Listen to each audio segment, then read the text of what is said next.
మనిషి అన్నాక వాడికి రకరకాల భయాలు, ఆశలు ఇవన్నీ ఉంటాయి. వాడికి ఒక రకమైనటువంటి స్పిరిచువల్ నీడ్స్ కూడా ఉంటాయి. దాన్ని ఎలా డిఫైన్ చేస్తారో మీ ఇష్టం. కేవలం మెటీరియల్ నీడ్స్తో మనిషి జీవితం గడిచిపోదు. డోంట్ మిస్టేక్ మీ, స్పిరిచువల్ అంటే ఈడు కూడా సనాతనుడు తయారయ్యాడని అనుమానించకండి తొందరగా. స్పిరిచువల్ నీడ్స్ కూడా ఉంటాయి. ఏంటంటే కొన్నిసార్లు వాడు ఒంటరిగా ఫీల్ అవుతాడు. నాకెవడూ లేడు, ఒక్కడే అయిపోయాను అన్న ఫీలింగ్లోకి వస్తాడు. అప్పుడు వాడికి ఒక ఊతకర్ర కావాలి, వాడు నిలబెట్టుకోవడానికి ఊతకర్ర కావాలి. అలాగే కొన్నిసార్లు ఒక కార్నర్లోకి నెట్టబడతాడు. అక్కడి నుంచి దారి ఎటు కనపడదు. ఇక్కడి నుంచి ఎట్లా బయటపడాలరా అనే దాని గురించి ఆలోచిస్తూ ఉంటాడు. మనం ఇచ్చినటువంటి భౌతిక మెటీరియలిస్టిక్ హేతువాద సిద్ధాంతాలు వాడికి సమాధానం ఇవ్వవు. అటువంటిప్పుడు ఏం చేయాలని ఆలోచించినప్పుడు అప్పుడు ఒకసారి దేవుడు గుర్తొస్తాడు. అలాగే కొన్నిసార్లు ఆశలు ఉంటాయి, కొన్ని దురాశలు ఉంటాయి, పేరాశలు ఉంటాయి, అత్యాశలు ఉంటాయి. అవి కూడా రకరకాల స్టేజెస్లో ఉంటాయి అనుకోండి. కనీసం ఆశ అంటూ ప్రతివాడికి ఉంటుంది. Hope is what keeps us alive. So ఆ ఆశలు తీర్చుకోవడం కోసం 2 మార్గాలు ఉన్నాయి. ఒకటి కష్టపడి పనిచేయడం, 2 దేవుడికి దండం పెట్టడం. ఇదేమో కష్టంతో కూడుకున్నది, రిజల్ట్ గ్యారంటీ లేదు. ఇదేమో ఫ్రీ ఆఫ్ కాస్ట్. అప్పుడు ఏది ఎంచుకుంటాడు ఒక బలహీన మనస్కుడు? వాడికి ఏమనుకుంటా అంటే దారెమ్మడ పోతున్నావు, ఎవడు కట్టించాడో తెలియదు ఆ గుడి, నేనైతే డబ్బులేమి ఇవ్వలా, వెళ్తా దండం పెట్టుకుని పోతా, నాకు వచ్చిన నష్టం ఏంటి? ఫ్రీ ఆఫ్ కాస్టే కదా. సరే, ఈ ఫ్రీ ఆఫ్ కాస్ట్ మెల్లగా కొంచెం వాడికి ఈ పిచ్చి ముదిరిన కొద్దీ ముందు సాంబ్రాణి గడ్డి వెలిగిస్తాడు, తర్వాత కొబ్బరికాయ కొడతాడు, తర్వాత ఆ దేవుడి గుడిలో హుండీలో వేస్తాడు, ఆ తర్వాత ఇంకొక గుడి కట్టిస్తానంటాడు, తర్వాత దానికి ఒక యజ్ఞం చేస్తానంటాడు. మొత్తం డబ్బు అంతా ఆర్పుకునేదాకా కూడా ఆ పిచ్చిలోకి వెళ్ళిపోతాడు. అది వేరే విషయం. ఇవన్నీ లక్ష ఒత్తులు, కోటి దీపార్చనలు, అక్కడి దాకా వెళ్ళిపోతారు. మళ్ళీ కోటి దీపార్చనకి ఇంకొక పెద్ద ఆయన్ని పిలవాలి. సో నేననేది ఏంటంటే ప్రజలకు హేతువాదం గురించి చెప్పేదాంతో పాటుగా వాళ్ళు ఏ కారణాల వల్ల ఏ పరిస్థితుల్లో ఈ అహేతుకమైనటువంటి ఈ భక్తి మార్గంలోకి పోతున్నారో అనేది వాళ్ళకు కూడా వివరించి చెప్పి ఆ రకంగా వాళ్ళని ఇప్పుడు ఎంత భక్తిపరులైనప్పటికీ కూడా వాళ్ళ మనసుల్ని విడమర్చి చెప్పడం ద్వారా మార్చే అవకాశం ఉంది. So every man is amenable to rationality అనేది నేను చెప్పాను. ఇవాళ ఎంత భక్తిపరుడైనా, ఈవెన్ కాషాయాంబరధారులైనప్పటికీ కూడా వాళ్ళని they are amenable to reason, amenable to rationality అనేది నేను గట్టిగా నమ్ముతాను. మనిషిలో ఉన్న గొప్పతనమే అది. తన ఆలోచనల్ని, అభిప్రాయాలని మార్చుకోగలగడమే మనిషిలో ఉన్న గొప్పతనం.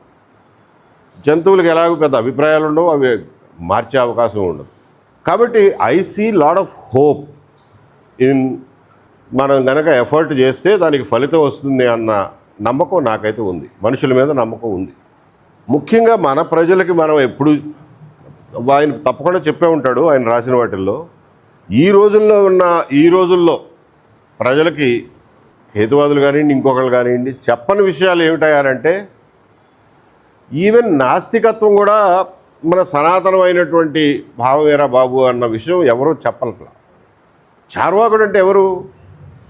చార్వాకుడు ఏమీ ముని కాదు, ఋషి కాదు, యజ్ఞాలు చేసినవాడు కాదు, పూర్వీకుడు. సనాతనం అంటే ఏమిటి? అతి పురాతనమైందినా లేకపోతే అతి పురాతనమైన ఒక రకమైన భావజాలమా? అతి పురాతనమైంది అని అంటే చార్వాకుడు కూడా అతి పురాతనమైన వాటిల్లో భాగమే. సో వాడు కూడా సనాతనుడే. లేదు, అతి పురాతనంలో ఒక రకమైన భావజాలాన్ని నేను సనాతనం అంటాను, మిగిలిన వాటిని అసనాతనం అంటాను అని అంటే నువ్వు అనుకునేది నువ్వు అనుకో, నేను అనుకునేది నేను అనుకుంటా. నీకెంత హక్కు ఉందో నాకు అంత హక్కు ఉందిగా, నా పూర్వీకుల్ని అనుసరించడానికి నాకు అంత హక్కు ఉందిగా. సో ఇంతకీ చార్వాకుడు ఏమిటి చెప్పాడు? మీరేం చెప్తున్నారు? ఏంట తేడా? చార్వాకుడు అనేవాడు బహుశా ఈ ప్రపంచంలోనే మొట్టమొదటి నాస్తికవాదేమో అన్న ఉద్దేశం. మొట్టమొదటి ప్రపంచంలో మొట్టమొదటి రేషనలిస్ట్. ఆ తర్వాత Aristotle was another great rationalist. But Aristotle వచ్చేసరికి మూడో శతాబ్దం, క్రీస్తుపూర్వం 3వ శతాబ్దం. ఇతను అవన్నీ 3వ శతాబ్దం బుద్ధుడి తర్వాత. క్రీస్తుపూర్వం 500-600 సంవత్సరాల ప్రాంతంలో చార్వాకుడు అనేవాడు మెటీరియలిజం గురించి మాట్లాడాడు. దేవుడు లేదు, దెయ్యము లేదు, మోక్షం లేదు, పునర్జన్మ లేదు, ఈ యజ్ఞయాగాదుల వల్ల ఫలితం లేదు, వాటి అవసరం లేదు అని చెప్పిన మొట్టమొదటి తాత్వికుడు అని నా ఉద్దేశం. అది కూడా మన భారతీయ మూలాలు కలిగిందే ఆ ఆలోచన. దాన్ని ప్రచారం చేయడానికి కూడా మనకేమి ఇబ్బంది? అది ఆథెంటిక్ ఇండియన్ ఫిలసాఫికల్ సిస్టమ్. ఇదేం బయట నుంచి వచ్చింది కాదు. లేకపోతే అసలు బయట లోపల ఏంటండి, 2000 సంవత్సరాల క్రితం 3000 సంవత్సరాల క్రితం పాస్పోర్ట్లు ఉన్నాయా, లేకపోతే నేషనాలిటీ ఉందా, సిటిజన్షిప్ ఉందా? భావాలు ఫ్రీగా ఒక చోట నుంచి ఒక చోటకి వ్యాప్తి చెందినాయి. ఈజిప్టులో ఉన్న పక్షి బొమ్మ మనకి గరుడు బొమ్మ అవుతుంది. ఈజిప్టులో ఉన్న ఆచారాలు మన దగ్గర ఉంటాయి, మెసపటోమియాలో ఆచారాలు మన దగ్గర ఉంటాయి, మన దగ్గర ఉన్న కొన్ని ఆచారాలు అక్కడ మిడిల్ ఈస్ట్కి పోతాయి, మిడిల్ ఈస్ట్ నుంచి యూరోప్కి పోతాయి. ఈ భావాల వ్యాప్తి, వీటి ప్రయాణం క్లియర్గా ఈ రోజున మనం మ్యాప్ చేయగలిగిన పరిస్థితిలో ఉన్నాం. అంత సైంటిఫిక్ నాలెడ్జ్ ఉంది మనకి. కాబట్టి సనాతనం, పురాతనం అంతా కేవలం భారతదేశం భూభాగంలో పుట్టిందే కావాలనే నియమం ఎక్కడా లేదు. ప్రపంచంలో ఎక్కడున్నా మంచి తీసుకుంటాం. ఈ సెల్ ఫోన్ మనం ఏమైనా తయారు చేస్తున్నాం కాబట్టి దీన్ని వాడేది. అత్యంత ఆశ్చర్యకరమైన విషయం ఏంటంటే క్రీస్తుపూర్వం 500-600 సంవత్సరాల్లో చార్వాకుడు మొదటిసారి చెప్పాడు that you get knowledge through perception. Bakshi గారికి వీళ్ళందరికీ తెలిసాడు. Epistemology is one of the major parts of a philosophical system. మీరు ఏదైనా ఒక తాత్విక సిస్టమ్ని తయారు చేస్తే, ఒక ఫ్రేమ్వర్క్ని తయారు చేస్తే అందులో మెటాఫిజిక్స్ ఒకటి, ఎపిస్టమాలజీ, ఎథిక్స్, ఈస్థెటిక్స్, పాలిటిక్స్, ముఖ్యంగా 5 భాగాలు అనుకోండి బ్రాడ్లీ. ఇందులో ఎపిస్టమాలజీ అనేది అత్యంత ముఖ్యమైన భాగం. ఎపిస్టమాలజీ దేని గురించి మాట్లాడుతుందంటే, మరి మనకి జ్ఞానం ఎక్కడి నుంచి వస్తుందో చెప్పరా అని ఆ ప్రశ్నకి సమాధానం చెప్పడానికి ట్రై చేస్తుంది. మన మునులు, ఋషులు, ఇప్పుడు కాషాయంబరధారులు అందరూ ఏం చెప్తున్నారు? జ్ఞానం గీత నుంచి వస్తుంది, జ్ఞానం వేదం నుంచి వస్తుంది, జ్ఞానం దేవుడి నోట్లోంచి వస్తుంది, జ్ఞానం ఖురాన్లోంచి వస్తుంది అని ఇంకొకళ్ళు అంటారు. జ్ఞానం బైబిల్లో ఉంది, అదే జ్ఞానం, ఇంకా మించి జ్ఞానం లేదు అంటాడు. ఇంకొకడేమో ఓల్డ్ టెస్టమెంట్లో ఉంది, తోరాలో ఉంది అని అంటాడు. రేషనలిస్టులు ఏం చెప్తారంటే జ్ఞానం పంచేంద్రియాల నుంచి వస్తుందిరా నాయన, మనం చూసేదాన్ని పర్సెప్షన్ అంటాం, ఆ పర్సెప్షన్ నుంచి కాగ్నిషన్, కాన్సెప్ట్ ఫార్మేషన్.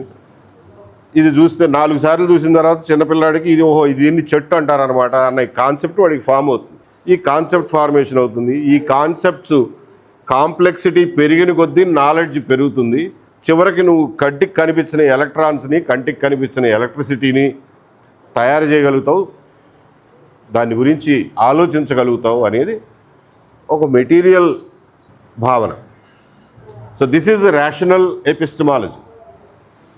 ఈ రేషనల్ ఎపిస్టమాలజీని క్రీస్తుపూర్వం 500-600 సంవత్సరంలో చార్వాకుడు చెప్పాడు అని అంటే అది మామూలు విషయం కాదు. దాన్ని చాలా కాలం ముందుకు తీసుకెళ్లారు. దాన్ని అదొక school, Charvaka school of philosophy. దాన్ని అప్పట్లో బుద్ధిస్టులు వ్యతిరేకించారు. ఎందుకంటే ఈయన పునర్జన్మ లేదంటున్నాడు, మోక్షం లేదంటున్నాడు, నిర్యాణం లేదంటున్నాడు, ఏదున్నా ఈ ప్రపంచంలో ఈ భూమి బూడిద లేదు అన్నాడు. సో బుద్ధిస్టులు వ్యతిరేకించారు. హిందువులు ఆ హిందూ మత వైదికులు అనండి పోని, వైదికులు పురాణకారులు వ్యతిరేకించారు, బుద్ధిస్టులు వ్యతిరేకించారు. కానీ భారతదేశంలో ఒక్కడగా నిలబడింది చార్వాకుడు. అంత గొప్ప అవగాహన, ఆలోచన, తాత్విక స్పష్టత ఉన్నటువంటి చార్వాకుడి ఆలోచనల్ని ఈ రోజున మనం ముందుకు తీసుకువెళ్ళడం అంటే మనం గర్వకారణం. ఆయన భారతదేశంలో పుట్టినందుకు గర్వకారణం. దాన్ని మనం ఈ రోజున ప్రజలకు అర్థం చేయించడానికి మనకు అవకాశం దొరికిందని అనడం మనకు గర్వకారణం. యాక్చువల్గా అయితే ఈ పాటికే మన ప్రజలందరికీ తెలిసి ఉండాల్సింది. మరి నాస్తికత్వం కూడా భారతీయ సాంస్కృతిక పరంపరలో ఒక ముఖ్యమైన భాగమే. దేని బయట నుంచి వచ్చింది కాదు, తీసి పాడేయాల్సింది కాదు అన్న విషయాన్ని మనం ప్రజల ముందుకు తీసుకెళ్లాల్సిన అవసరం ఉంది. వెంకటేశ్వర గారు ఏ ఉద్దేశంతో చార్వాక్ అనే పేరును ఎంచుకున్నారో కానీ అత్యంత most apt name that he he's kept for his magazine.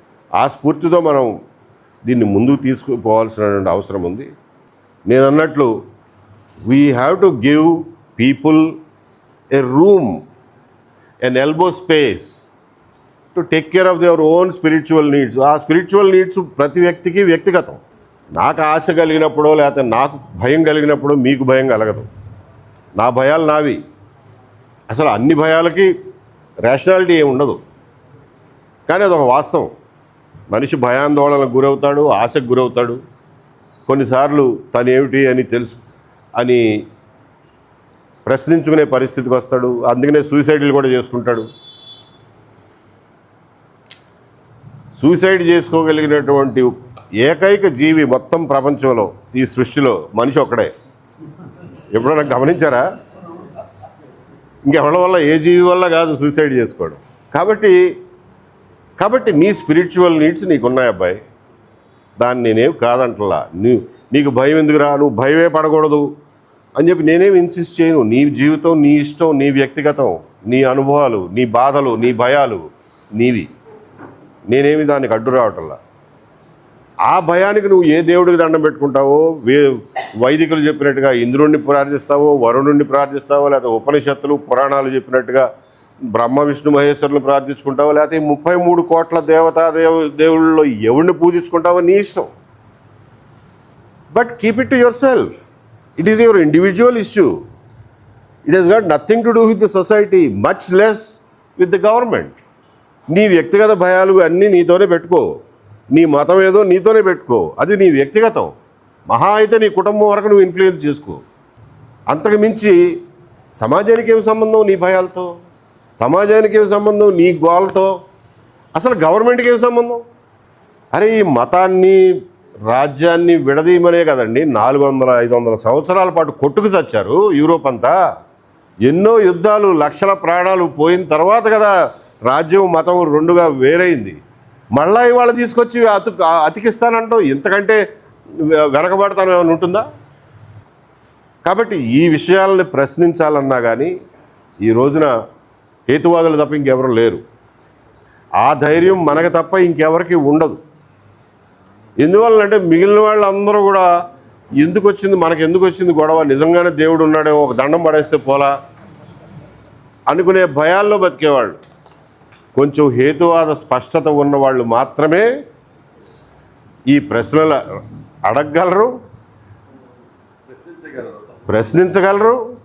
తర్వాత తరాలకి ఒక యాక్సెప్టబుల్ ఆల్టర్నేటివ్ వ్యూ పాయింట్ని, ఆలోచన విధానాన్ని, ప్రత్యామ్నాయాన్ని మీరు వాళ్ళకి ప్రపోజ్ చేయగలరు, వాళ్ళని నమ్మించగలరు.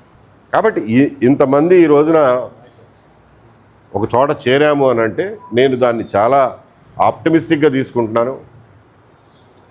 ఈ మాత్రం జనం చాలు నా ఉద్దేశంలో.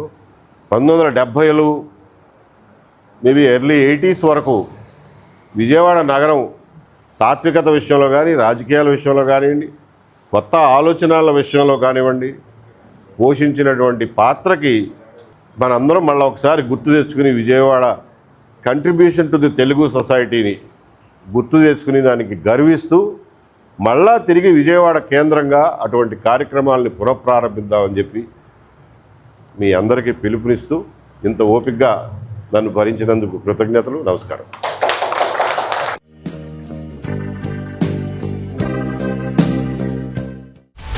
హలో, తెలుగు రాజ్యం ఛానల్ చూస్తున్నారా? సామాజిక, రాజకీయ, జీవన చిత్రణే తెలుగు రాజ్యం. అతిశయోక్తులు, అసత్యాలు ఉండవు. రాజకీయ కోణం కాదు, ప్రజా కోణమే కొలబద్ద.